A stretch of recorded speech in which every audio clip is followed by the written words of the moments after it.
Hello दोस्तों, एक बार फिर से आप सबका स्वागत है द बैंकिंग एरा की फैमिली पे। और मैं साहिल मुंजाल एक बार फिर से आप सबका स्वागत करता हूं। आप सब और आशा करता हूं कि आपकी जो एसबीआई क्लरिकल का एग्ज़ाम जो आने वाला है उसकी जो प्रिपरेशन आप कर रहे हैं वो बहुत अच्छे से कर रहे होंगे और बहुत अच्छे मॉक भी अच्छे से लगा रहे होंगे, है ना। तो मैं ये मान के चलता हूँ कि आपकी जो प्रिपरेशन है मैथ सब्जेक्ट को लेके वो बहुत अच्छी है ना। यदि किसी की डाउन चल रही है तो उसको भी घबराने की ज़रूरत नहीं है ना। आप अभी भी पूरा कवर कर सकते हो और अच्छे मार्क्स ला सकते हो। ठीक है। मैं जो वीडियो करवाता हूँ उसके थ्रू भी आप अच्छे मार्क्स ला सकते हो। ऐसा नहीं है कि आपको बहुत हायर एजुकेटर से ही पढ़ना है तभी आपके अच्छे मार्क्स आएंगे, क्योंकि मैंने जो सीरीज चालू की हुई है अपनी इस वीडियोस के थ्रू, अर्थमेटिक की जो सीरीज चालू की उसके अंदर मैं बिल्कुल बेसिक चीज़ें बताता हूँ जो कि कोई भी स्टूडेंट अच्छे से सीख पाएगा ना। जो बिल्कुल जीरो है उसके माइंड में भी वो चीज़ें आ जाएंगी। इसमें कोई ऐसा नहीं है कि बहुत मैं हाई लेवल का बताता हूँ, हाई लेवल का बिल्कुल नहीं बताता, बिल्कुल माइनर सा, माइनर बोले तो बिल्कुल ईजी बताता हूँ। जिससे कि क्या होता है, आपको जो भी कॉन्सेप्चुअल नॉलेज होनी चाहिए टॉपिक को लेकर वो बहुत जल्दी आप उसको ग्रैब कर पाओगे ना। तो इससे पहले जो मैंने सीरीज के अंदर जो टॉपिक करवाए हैं वो आप उस वीडियो को अच्छे से देखें, है ना। डेफिनेटली आपके जो मार्क्स हैं वो आप अब से आगे जो मौका लगाओगे उसमें इंप्रूव ही होंगे, आपके कम नहीं होंगे। क्योंकि ऐसी अप्रोच हर किसी को आनी चाहिए, क्योंकि वो जो अप्रोच होती है वो बहुत जल्दी क्लिक होती है जब अपने एग्ज़ाम दे रहे होते हैं। तो आप वो अप्रोच को देखें और अच्छे से सीखें, ठीक है। आज जो इस वीडियो में आपको सामने वीडियो लाया हूँ उसके अंदर जो मैं आपको टॉपिक पढ़ाने वाला हूँ वो है टाइम, स्पीड एंड डिस्टेंस। ये जो टॉपिक है बहुत रियलिटी पे डिपेंड है, क्योंकि आज की जो अपनी लाइफ है, लाइफ स्टाइल है, उसके अंदर आप कोई भी कहीं भी जाते हैं तो कोई व्हीकल का यूज़ करते हैं या कुछ ऐसे कोई भी पब्लिक ट्रांसपोर्ट उसका यूज़ करते हैं। तो इन सब चीज़ों से रिलेटेड एक टॉपिक डिज़ाइन है। अर्थमेटिक्स जो अर्थमेटिक टॉपिक्स है उसके अंदर एक टॉपिक है ये, जो time and speed and distance के नाम से डिफाइन किया गया है, ठीक है। तो आज मैं इस टॉपिक के बारे में आपको जो बेसिक बेसिक चीज़ें हैं वो आज बताऊंगा। और आपको पता है मैं हर जो पार्ट लेके आता हूँ उसके अंदर मैं एक या दो टाइप बता देता हूँ, ठीक है। तो आज मैं आपको जो चीज़ें बताने जा रहा हूँ वो बिल्कुल बेसिक चीज़ें बताऊँगा, ठीक है। तो आप टाइम, स्पीड और डिस्टेंस ये आप हैंडिंग लगा लीजिए, ठीक है। तो सबसे पहले आपको इस इन टॉपिक को करने के लिए जो चीज़ें आपको सबसे प्राइम चीज़ें पता होनी चाहिए वो क्या है, तो वो क्या है। सबसे पहले आपको पता होना चाहिए कि स्पीड होता क्या है, जिसको हिंदी में क्या बोलते हैं, गति, ठीक है, या क्या बोलते हैं, चाल, ठीक है। दूसरा आ गया आपका डिस्टेंस। क्या, डिस्टेंस क्या बोलते हैं उसको, दूरी, क्या बोलते हैं, दूरी।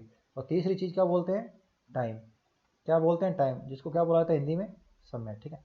ये तीन चीज़ें बहुत ही प्राइम है ना। इन तीन चीज़ों के बारे में पता होना चाहिए होता क्या है। तो इन तीनों में जो रिलेशन होता है वो आपको ध्यान में रखना ही रखना है, क्योंकि उन चीज़ों से ही, उन रिलेशन से ही आप आगे की चीज़ें सीख पाएंगे। तो जो स्पीड है वो डिस्टेंस अपॉन टाइम, क्या, distance upon time equals to speed. ये इनके बीच में क्या होता है, रिलेशन होता है। क्या होता है, रिलेशन होता है। मान लो कोई भी व्हीकल है, साइकिल है, कोई भी पब्लिक ट्रांसपोर्ट का व्हीकल है, कोई भी है एक्सवाइजेड, तो उसकी अपने को स्पीड निकालनी होगी। तो कैसे निकालेंगे, उसकी जो डिस्टेंस है वो अपने को पता होनी चाहिए और जो टाइम है उसका डिवाइड कर देंगे। तो ये जो अपनी निकल के आएगी ना चीज़, जो भी इसकी न्यूमेरिकल वैल्यू निकल के आएगी तो वो क्या लिखाएगी, स्पीड कहलाएगी। और इसकी इकाई क्या होगी, गति की इकाई क्या हो सकती है, मीटर हो सकती है, किलोमीटर हो सकती है, माइल्स हो सकती है, ठीक है। टाइम्स की क्या हो सकती है, सेकंड हो सकती है, मिनट हो सकती है, आवर्स हो सकती है, ठीक है। ये चीज़ें आपको याद होनी चाहिए, ठीक है। इन चीज़ों से आप आगे सीख पाओगे। अब सबसे पहले आप ये चीज़ जान लीजिए कि भाई इनका रिलेशन क्या होता है तीनों में। सबसे main relation speed equal to distance upon time, ठीक है। अब इससे ही अपने एक और फॉर्मूला ड्राइव कर सकते हैं। कैसे, यदि मान लो डिस्टेंस अपने को निकालनी है तो कैसे निकालेंगे, इस टी को स्पीड के साथ मल्टीप्लाई कर देंगे तो क्या आ जाएगा, डिस्टेंस आ जाएगा। इस स्पीड को टाइम से मल्टीप्लाई करेंगे तो क्या आएगा, डिस्टेंस आएगी, ठीक है।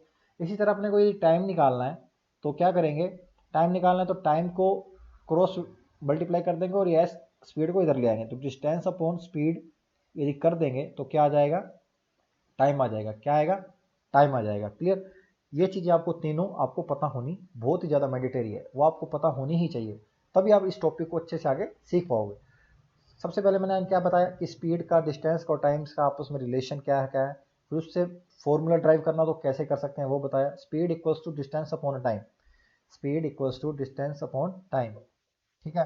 तो ये आपको पता होना बहुत ही ज़्यादा जरूरी है, समझे मेरी बात। तो चलिए फिर आपको चीज़ और बता देता हूँ आपको।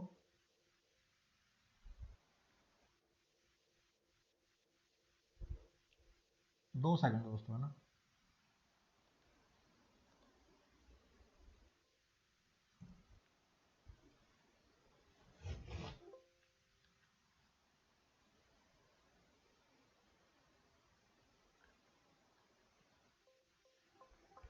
देखो, मान लो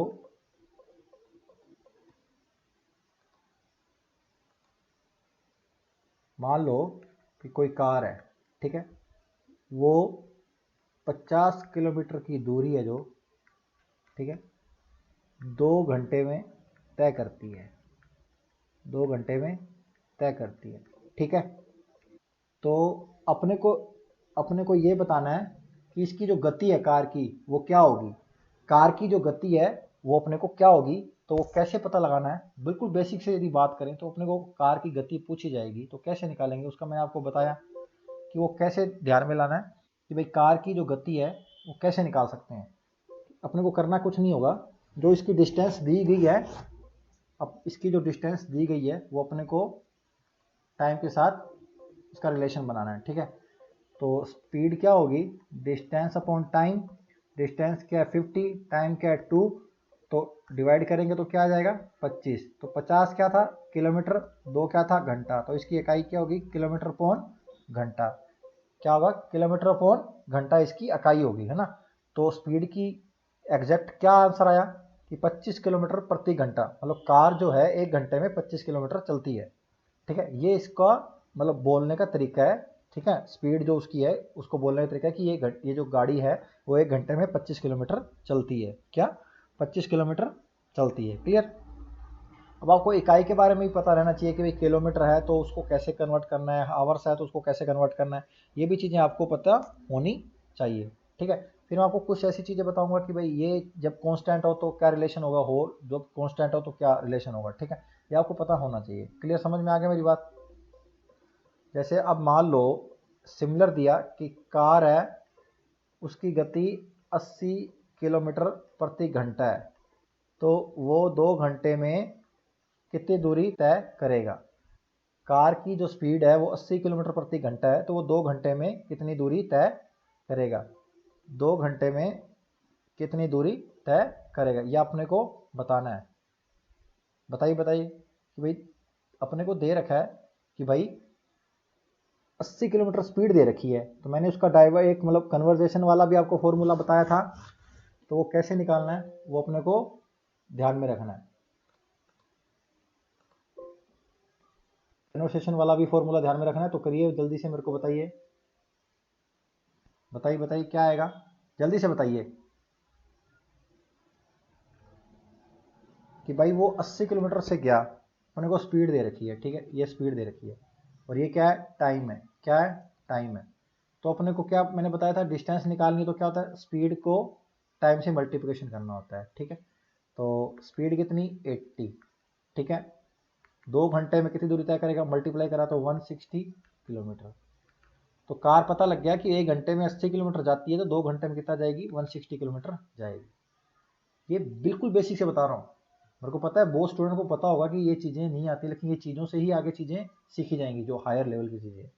तो आपने को ये दो चीज़ें, दो जो एग्जाम्पल से मैंने छोटे छोटे एग्जाम्पल लेके बताया कि भाई किस तरह वो फॉर्मूला काम में आते हैं, तो वो उसकी आपकी कॉन्सेप्ट की क्लियरिटी हो जानी चाहिए, ठीक है। तो चलिए अब मैं तो आपको कुछ कॉन्सेप्चुअल नॉलेज और दे देता हूँ जिससे कि आपको पता रहे कि क्या होता है। सबसे पहले मैंने आपको क्या बताया था, speed equals to distance upon time होता है, ठीक है, ये होता है। अब जब अब इसमें मान के चलिए पहली चीज़, मान लो डिस्टेंस कांस्टेंट है, क्या है कांस्टेंट है, तो स्पीड और टाइम में क्या रिलेशन होगा वो आपको बता देता हूँ।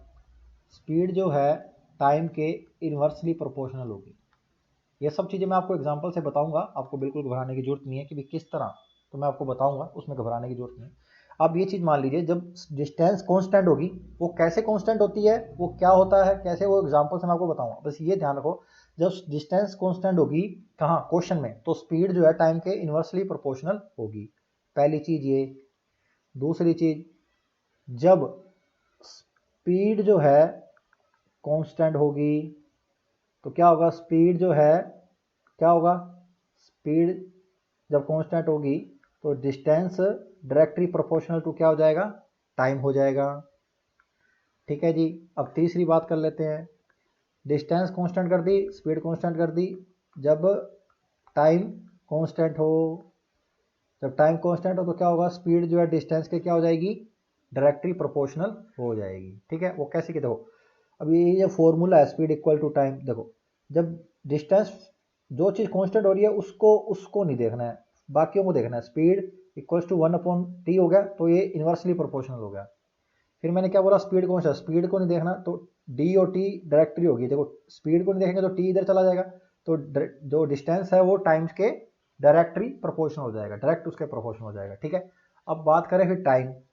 जब टाइम कॉन्स्टेंट होगा तो इसको नहीं देखना, तो एस और डी इक्वल सामने आमने सामने, तो स्पीड क्या हो जाएगी, स्पीड डिस्टेंस के डायरेक्टली प्रोपोर्शनल हो जाएगी। क्लियर, इतनी बात समझ में आ गई, ये तीन चीजें समझ में आई ना आपको।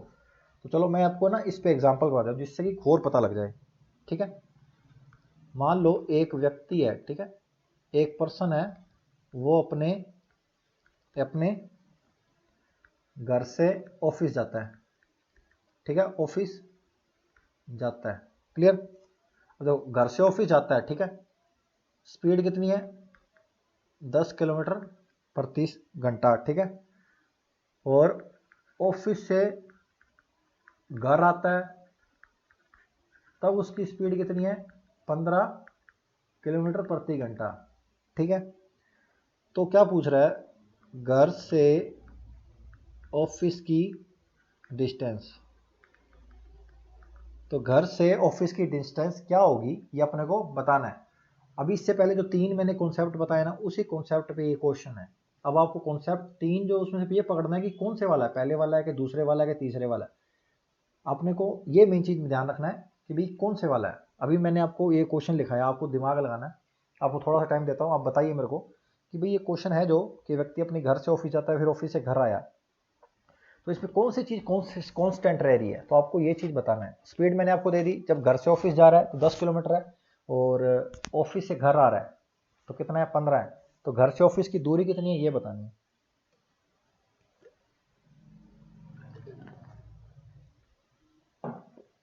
ऑफिस जो है, ऑफिस से घर की दूरी कितनी है ये बताना है आपको।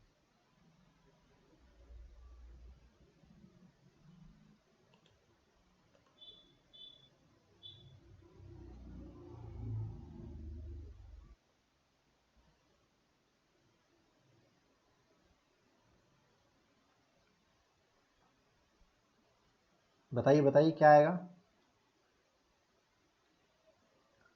देखो ये ए है, ये बी, ये दो पॉइंट है। ठीक है, ये दो पॉइंट बनाए मैंने। ये मान लो घर है, ठीक है, ये मान लो ऑफिस है। ठीक है, इसकी डिस्टेंस मान ली डी है। ठीक है, जब ए से बी जाता है तो इसकी स्पीड कितनी है, 10 किलोमीटर प्रति घंटा। जब बी से ए आता है, आया कितना, डी आया 15 किलोमीटर प्रति घंटा। तो कांस्टेंट क्या हुआ, स्पीड सॉरी डिस्टेंस कांस्टेंट हुई। क्या, डिस्टेंस कांस्टेंट हुई। तो मैंने जब ये बताया था डिस्टेंस कांस्टेंट होती है तो स्पीड क्या होती है, टाइम के इन्वर्सली प्रोपोर्शनल होती है। तो मान लो S1 10 है, ठीक है, और S2 15 है, तो टाइम T1 T2 का रेशियो क्या होगा, इन्वर्सली प्रोपोर्शनल हो जाएगा। तो 15 रेशो 10 आ जाएगा, तो 5 दिया 15, 5 दूनी 10।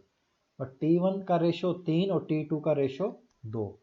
ठीक है, अब इतना पता लग गया कि भाई इन्वर्सली प्रोपोर्शनल होता है। लेकिन निकालना क्या, घर से ऑफिस की दूरी डिस्टेंस।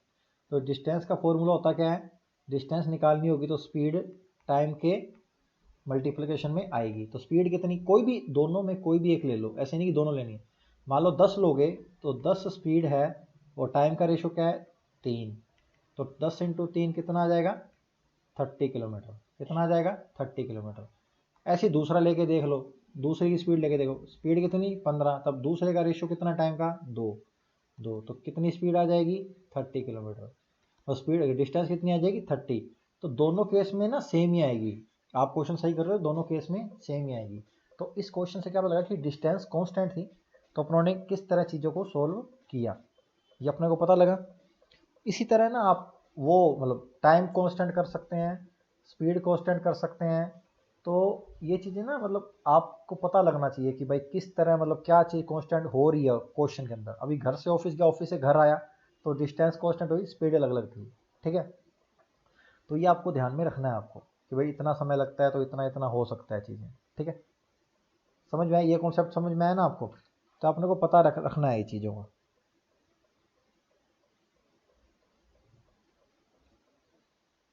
चलिए एक एग्जांपल और कर लेते हैं जिससे कि और आपका क्लियर हो जाए कि भाई क्या एक्चुअल में हो क्या रहा है। जैसे मान लो घर से शॉप गया, ठीक है, तथा शॉप से मंदिर गया। ठीक है, क्या गया? मंदिर गया। लेकिन दोनों वक्त स्पीड क्या थी? सेम थी, सेम थी। ठीक है, तथा घर से शॉप जाने पर, घर से शॉप जाने पर 2 घंटे तथा शॉप से मंदिर 1 घंटा लगता है। ठीक है, तो मुझे ये बताना है, मुझे ये बताना है कि भाई घर से शॉप, जो घर से शॉप है ना, वो स्पीड कितनी होगी उसकी? घर से शॉप की स्पीड कितनी है? स्पीड, घर से शॉप तक जाने की स्पीड, घर से शॉप तक जाने की स्पीड क्या होगी? बताओ, बताओ मेरे को क्या आएगी? इसमें आपको पता लगना चाहिए कि भाई एग्जैक्ट में क्या चीज़ कांस्टेंट हो रही है। अभी आपके सामने ही मैंने क्वेश्चन बनाया, तो आपको ये पता लगना चाहिए कि भाई क्या चीज़ हो रहा है। ठीक है, ये पता रहना चाहिए आपको, जिससे क्या होता है कि थोड़ा आइडिया लेता है। ठीक है ना, आपको पता में रखना चाहिए कि भाई क्या चीज़ हो रही है इस टॉपिक में, और समझ रहे हो ना, ये पता आपको रहना ही चाहिए।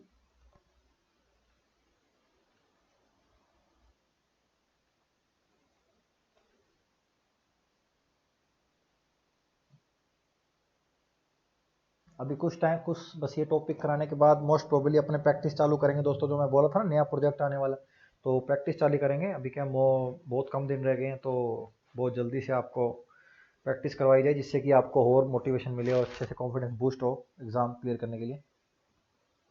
देखो, ये घर ए पॉइंट, ये बी पर गया, शॉप थी। ठीक है, फिर शॉप से सी पॉइंट गया, मंदिर गया। ठीक है, देखो यहाँ से यहाँ की स्पीड, यहाँ से यहाँ की स्पीड क्या है? इक्वल है, इक्वल है। ए से बी, ए से बी गया तो कितना घंटे लगे? 2 घंटे लगे। बी से सी गया, 1 घंटा लगा। ठीक है, जब स्पीड कांस्टेंट है तो डिस्टेंस डायरेक्टली प्रोपोर्शनल टाइम होगा, बोला था। तो 2 घंटे लग रहे हैं, 2 घंटे लग रहे हैं, मतलब D1 2 है तो T1, D2 1 है तो T2 क्या होगा? डायरेक्टली प्रोपोर्शनल है तो T2 का रेशो 2 और T1 का रेशो 1 होगा। ठीक है, तो डिस्टेंस कैसे निकलेगी और स्पीड कैसे निकलेगी? तो स्पीड का फॉर्मूला क्या होता है? Distance upon time. तो 2/1 हो जाएगा, तो 2, ठीक है, 2 किलोमीटर लगा लो प्रति घंटा। ठीक है, वो दिया जाएगा कि भाई किलोमीटर में है डिस्टेंस, ऐसे मतलब वो देगा, मेंशन करेगा। मेन है कि अपने कॉन्सेप्ट सीखना है कि भाई जब प्रोपोर्शनल कब कहाँ लगेगा और इनडायरेक्टली प्रोपोर्शन क्या लगेगी, अपने को पता होना चाहिए। क्लियर, ये अपने को पता होना चाहिए।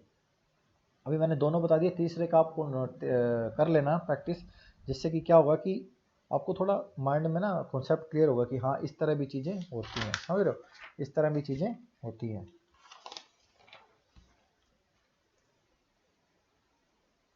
क्लियर, समझ में आया ना? समझ में आया? तो चलिए एक चीज़ और बता देता हूँ, फिर अपने इसको ख़त्म करेंगे टॉपिक को। देखो, अभी मैंने 3 चीज़ें बता दी। ठीक है, रिलेशन बता दिया क्या क्या होता है। एक है ना, एक होता है एवरेज स्पीड का कॉन्सेप्ट होता है, जिसे क्या बोला जाता है? औसत गति। औसत गति, ठीक है। अब इस चीज़ को किस तरह डिनोट किया जाता है ये आपको पता होना चाहिए। जो एक नॉर्मल फॉर्मूला है उसके लिए क्या होता है, एवरेज स्पीड होता है total distance upon total time, total distance upon total time, ये होता है एक नॉर्मल फॉर्मूला, ठीक है। एक फॉर्मूला होता है 2xy x प्लस वाई। इसमें और इसमें क्या डिफरेंस है वो मैं बता देता हूँ। ये जो है ट्रिकी वाला है, एवरेज ये जो है ट्रिकी बेस है, वो दोनों साथ में इसलिए बता रहा हूँ, दोनों में आपको डिफरेंस समझ में आ जाए, इसलिए इस डिफरेंस समझ आना चाहिए। मान लो ये एग्जांपल मैं इसलिए बता रहा हूँ कि आपके माइंड में चीज़ें क्लियर होनी चाहिए। मान लो एक ए और बी था ना, ए इधर से 40 किलोमीटर से गया, बी इधर से 60 किलोमीटर से आया, ठीक है। अब पूछ ले कि भाई एवरेज स्पीड बताओ क्या है एवरेज, तो एवरेज स्पीड कैसे निकलेगी, डिस्टेंस सेम है, मैंने बोला टोटल डिस्टेंस, ठीक है। ए बी डी गया, ये बी डी आया, ठीक है। तो अब यदि आप डिजाइन करेंगे तो भी ऐसा ही फॉर्मूला बनता है। तो आपको केवल क्या करना है, जब सेम डिस्टेंस का हो रहा है, जहाँ पे डिस्टेंस सेम आ रही है, तो उसमें क्या करना है, कुछ नहीं करना होता, ये फॉर्मूले को फॉलो करते हुए x की जगह 40, ये स्पीड है, ये भी स्पीड है, ठीक है। 40 इंटू 60, अब नीचे आएगा 40 प्लस 60, तो नीचे क्या आ गया 100, तो जीरो से जीरो गया, जीरो से जीरो गया, तो 24 दूना 48, 24 दूना 48। ये चीज़ समझ में आई ना कि भाई किस तरह एवरेज का जो एक स्पीड के फॉर्मूला मैंने आपको बताया 2xy upon x plus Y होता है, तो उसका रियलिटी में कॉन्सेप्ट कैसे यूज होता है वो आपको पता होना चाहिए। कब होगा, जब ये डिस्टेंस सेम दी जाएगी, ठीक है, मतलब सेम डिस्टेंस को व्हीकल फॉलो करेंगे, जो भी व्हीकल दिए जाएंगे वो फॉलो करेंगे। एक ये है total distance upon total time, ये आपको कैसे ध्यान में रखना है वो भी देख लीजिए।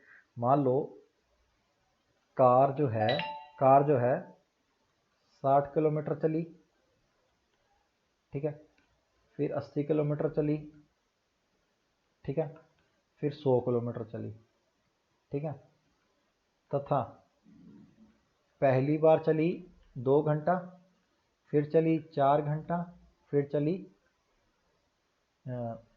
फिर चली 4 घंटा, ठीक है। यहाँ मान लो 3 कर लो, चलो यहाँ 5 कर लो, ठीक है। ये 3 चली फिर 5 किलोमीटर चली, तो बताओ कार की एवरेज गति, कार की एवरेज गति क्या होगी ये बताइए मेरे को जल्दी से, क्या होगी।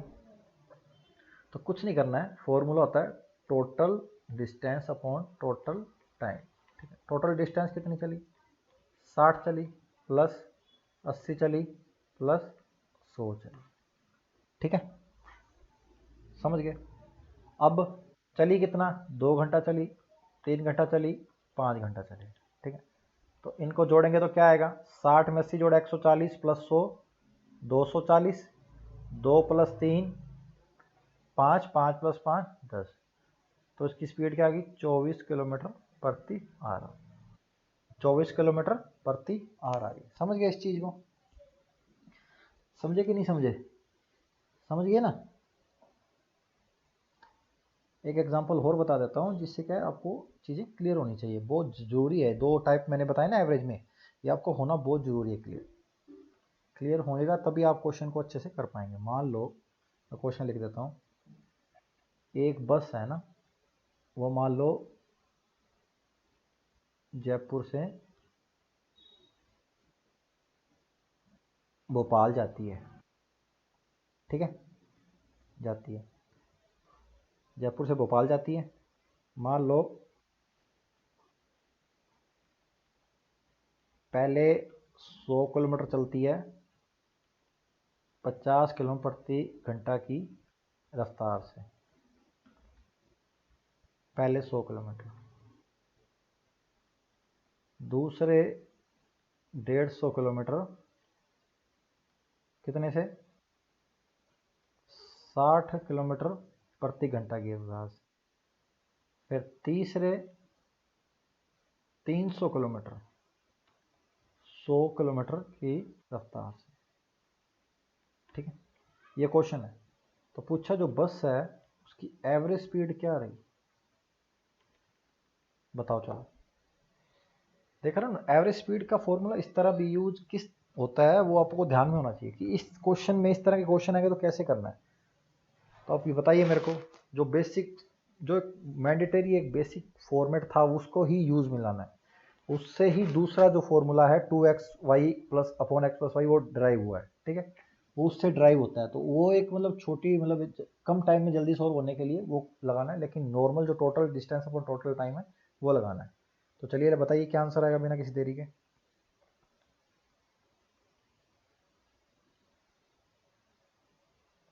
बताओ बताओ क्या आंसर आएगा।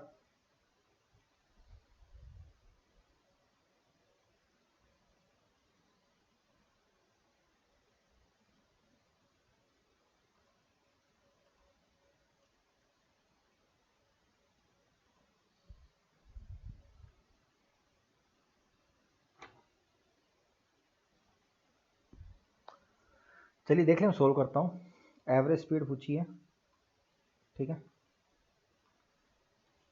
देखो स्पीड अपने को डिस्टेंस तो सीधी दे रखी है, डिस्टेंस को सीधा ऐड कर देंगे, 100 प्लस 150 प्लस 300, ठीक है। अब अपने को क्या निकालना है, अपने को नीचे टाइम चाहिए, टाइम नहीं दे रखा, लेकिन टाइम के लिए अपने को क्या दे रखा है, डिस्टेंस दे रखी है, स्पीड दे रखी है। तो अपने को पता है फॉर्मूला क्या होता है, speed equals to distance upon time. तो टाइम क्या हो जाएगा, डिस्टेंस अपॉन स्पीड। तो पहले के लिए टाइम क्या होगा, डिस्टेंस कितनी 100, स्पीड कितनी 50, तो 100/50 कितना होगा, 100/50 कितना होगा 2। तो पहले क्या आएगा 2। फिर 150/60 कितना आएगा, 150/60 2.5 आएगा, ठीक है। फिर आएगा 300/100 कितना 3 आएगा। तो इनको ऐड कर लो, कितना हुआ 100 प्लस 150 कितना 250, 250 प्लस 300 550, ठीक है। नीचे ऐड कर लो, 2 में 2.5 जोड़ा 4.5, 4.5 में 3 जोड़ा 7.5, 7.5।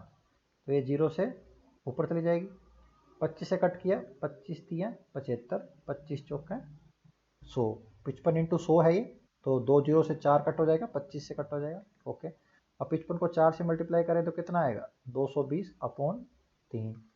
तो इसको डिवाइड कर लीजिए, 3 7 है 21, एक बचा, फिर ऊपर से 0 आएगा, तो 3 3 9, फिर एक बचेगा, तो 73 सही 1/3 किलोमीटर प्रति आवर। क्लियर, 73 से 1/3 किलोमीटर प्रति आवर इसका आंसर है, एवरेज स्पीड है। और ये क्वेश्चन आता है प्री के अंदर, एवरेज स्पीड का क्वेश्चन 90% तो आता ही आता है, बस उसको जो डिजाइनिंग की जाती है उसको समझना है। जैसे मैंने करवाया क्वेश्चन एग्जांपल, ये इस तरह का क्वेश्चन आया हुआ है, तो आपको बस केवल जो फ्रेमिंग है ना वही समझनी होती है। कॉन्सेप्ट तो आप सीख लेते हो, लेकिन क्या होता है फ्रेमिंग में उलझ जाते हो कि वो पूछना क्या जा रहा है और आप निकाल क्या रहे हो। तो अपना वो चीज़ आना बहुत ही ज़्यादा ज़रूरी है, समझ रहे हो इस चीज़ को। वो चीज़ यदि आप सीख जाओगे तो आपको कहीं भी दिक्कत नहीं आने वाली, ठीक है। तो आज मैंने छोटे छोटे 2 से 3 टाइप बताए, आपको समझ में आया होगा आई होप। तो ये चीज़ की आप प्रैक्टिस करें तो अपने आगे और अच्छे से कॉन्सेप्ट पढ़ेंगे, उसके बाद अपने प्रैक्टिस चालू करेंगे ना। कुछ टॉपिक रह गए अर्थमेटिक मुझे पता है, तो अपने प्रैक्टिस चालू करेंगे, प्रैक्टिस में कुछ चीज़ें सीख लेंगे, और फिर उसके बाद जब एग्ज़ाम हो जाएगा तो फिर और टॉपिक आपको मैं करवा दूंगा। तो लास्ट तक जुड़ने के लिए बहुत बहुत धन्यवाद, मिलते हैं नेक्स्ट वीडियो में। तब तक के लिए ध्यान रखें और अच्छे से मॉक लगाते रहें, दिन के अंदर 3 से 4 मॉक तो आप लगाइए, 3 से 4 मॉक लगाएंगे तभी आप एक मतलब अच्छा एक फील कर पाएंगे, आप उस ओरा में जा पाएंगे, ठीक है।